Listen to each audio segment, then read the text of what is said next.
الهوية الوطنية وأثر ذلك على قوة الاقتصاد. المتحدث هو أحد أهم الخبراء في مجالات التسويق الاستراتيجي والاقتصاد العالمي وأساليب تحقيق نمو السوق المستدام. سيحدثنا عن تأثير قوة الهوية الوطنية على تحقيق التنمية المستدامة.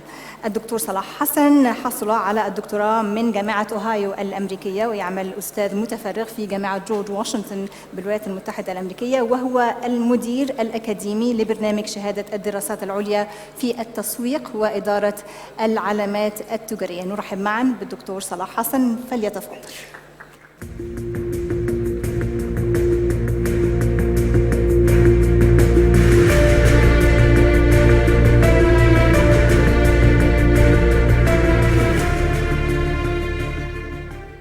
Sabah al-Khair.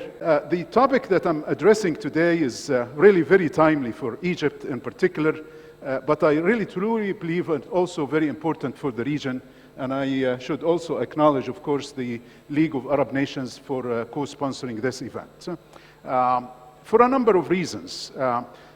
I'm going to talk about three basic questions that we are going to talk about today. First, why الهوية الوطنية مهمة? Why nation branding is very critical. Number two, what is it about? And then number three, how can we do it? And what are some of the best practices and what are some of the success stories in that regard? I'm going to share two case studies, very brief video cases, and how successful they have been in nation branding. First of all, we always talk about nation branding and we think this is a Western concept. We talk about nation branding and we think this must be an American concept. And why would we have to adopt it? It is ironic that I'm coming to talk about nation branding in the land of branding. Truly, branding started in Egypt. Would you believe that? The first branding ever documented, as in these images, were done by ancient Egyptian farmers when they were marking their livestock. That's a sign of branding. Signs of branding are on the banks of the River Nile, on the temples and tombs of ancient Egyptians. They all carry pharaonic symbols. These are symbolic representation of a brand. So branding was born in Egypt. Egypt is the mother of branding. It is ironic for me to come and talk about branding and the importance of branding here in Egypt, but I feel the time is right. We heard from their excellencies about the transformational economic miracles that are happening in Egypt and have been happening over the past few years. And I truly believe this is the right time for us to start تسويق مصر عالميا. إزاي نسوق مصر عالميا? That is going to be the subject of our discussion today. We land in any port, in any city around the world. And the first thing we experience are promotional messages at airports and downtowns, all the way in main roads from the airport to downtown. They are all talking about how good they are as a tourism destination, how good they are in attracting foreign direct investment, how good there are goods and services to be marketed abroad. All of these are signs of branding and nation branding. This is the world according to nation branding. These are the nations that have active branding campaigns around the world. You will see around our region not that many. As a matter of fact, Egypt is one of very few in the region that have an ongoing campaigns, mainly to attract tourism and foreign direct investment, and that's something that we are going to talk about today. So nation branding is not new to Egypt. Nation branding is very central to a lot of what we do as part of our economic activities. You need to tell your story to the world, and that's what nation branding is all about. How can we tell that story? How can we bridge the gap? How can we connect with the world in telling our story about our economic achievements, How can we shape that story, and how can we share that narrative globally? Egypt is where it all began, and that's the Egyptian campaign. Brazil is sensational. Malaysia is truly Asia. Dubai is definitely Dubai here. And I need to be in Spain. All of these are examples of nation branding campaigns. I need to emphasize that nation branding is not, hello, this is me, and this is the place where we can do business, and this is how you contact me. That's not nation branding.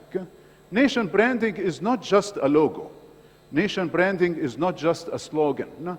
Nation branding is not just having a cultural event or videotapes or booklets and talking about how good we are. Nation branding requires a strategic vision, and that's what we are going to share today. Nation branding has three main dimensions. We are talking about the image. How can we change the image of the world about us? How can we enhance the experience of the visitor? How can we connect with the visitor?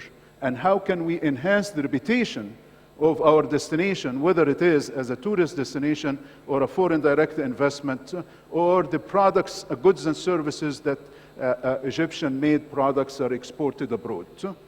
For us to do that, we need to think of three major pillars or three major dimensions. One is the identity itself. What are we promising? And what is our promises about? The tangible aspects, the intangible aspects, and how are we going to stand apart from our competitors? How can we build on our core competencies? How can we position who we are? And how can we tell our story in a very persuasive way? So nation branding is really a systematic, first of all, identification, 2, integration, 3, alignment. We must identify a purpose. What are we aiming for? Any successful nation branding campaign must be purposeful. What is the purpose of the campaign? What is the campaign is going to accomplish? How can we integrate elements of the campaign? And how can we align the campaign with our target audience? These are key 3 pillars for any successful nation branding campaigns. Now, a lot of people would say, isn't branding is the same? Is branding of products, branding of corporate entities, branding of services, isn't that the same like branding of nations? I say absolutely not. They are different. The way you brand a product and a service is different than the way you brand a nation, for a number of reasons. First of all, there is a national identity related to the nation. How do you brand something that you have very high passion for, yet be objective and yet represent to the views of the others? Very difficult. As a matter of fact, it can be viewed as an impossible vision. No? It is different than marketing of products, because marketing of products, by nature, you want to make that product transnational, universal, has a universal appeal. Yes, targeting a specific audience, but has a universality. With a nation branding, how you become universal, yet maintaining the very identity of that nation as well. And that's where I say there are 2 sides of the coin when it comes to nation branding. I need to preserve the identity, but at the same time, I want to project an image that has a universality element to it, that is appealing to the others, that enhance the experiences of others. And I'm going to share with you a campaign that relates to that. So nation branding does matter. Nation branding matters because it shows how can we tell our story to the people. People that are going to visit us, people that are going to choose us as an investment destination, and people that ultimately that are going to end up buying our goods and services and prefer the made-in products that are made in our country as opposed to other competing products. Nation branding is important because, of course, it relates to the heart and soul of the people that work, live in these communities, in this country, It relates to investment, it relates to tourism, it relates to exports, it relates to even politics. It relates. Peru done a major nation branding campaign, one of the best. As a matter of fact, helped Peru achieve top ranking in the country brand index by Future Brands. I'm going to show you, I was part of a study. In the Peruvian experience in launching a campaign for Peru, we decided to look into who is our target audience. And they said, we want to look into the future. We want to look into the millennials. How can we attract millennial visitors? How can we attract millennial investors? The millennial generation is really very futuristic, very sustainable in mind. They care about nature, they care about social well-being, and they said that they are going to shape a campaign around the millennial generation. This is the campaign. Can we play the video, please? It's a 2-minute video.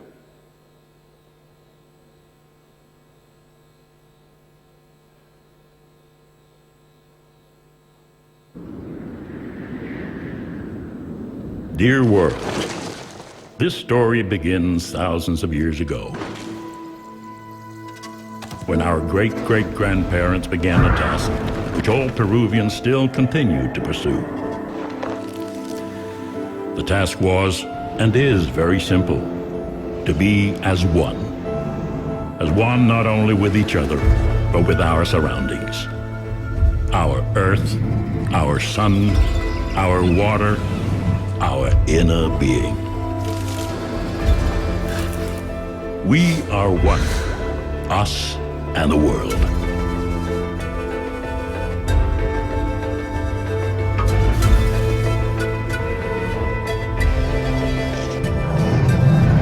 This is our way of doing things. Wisdom, harmony, and above all, love.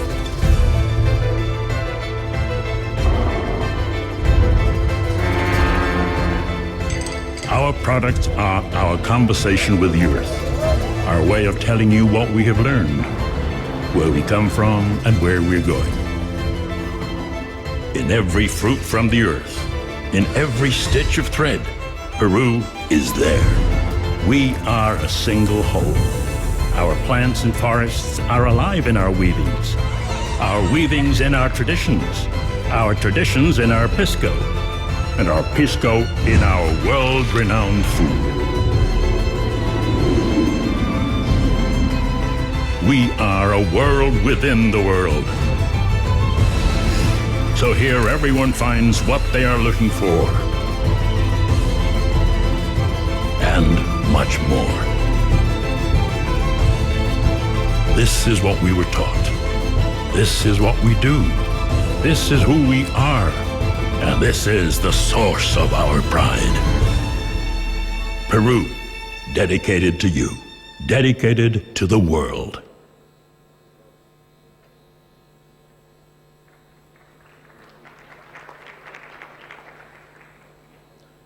Can we go back to the slides, please? What is unique about this program? It harmonized the entire nation in one single campaign. One voice, one story, one people, building dialogue with the universe. 1 minute, thank you. Remarkable. If you have been to Peru, it's going to arouse your emotions because it's truly Peru. It talked about tourism, it talked about products, it talked about textile, it talked about everything that one nation, one people stands for. That's very powerful. So, unified message, purposeful message, one unified message, as opposed to too many cluttered campaigns pulling us left and right, too many voices. and no single purpose. This is why the Peruvian campaign earned them high ranking in the Nation Branding Index. One world, one people, one voice, one message, one purpose, sustainability. Everything talked about sustainability in this message. Very interesting. Thank you. That's my presentation, and I hope you got something out of it. Enjoy your conference.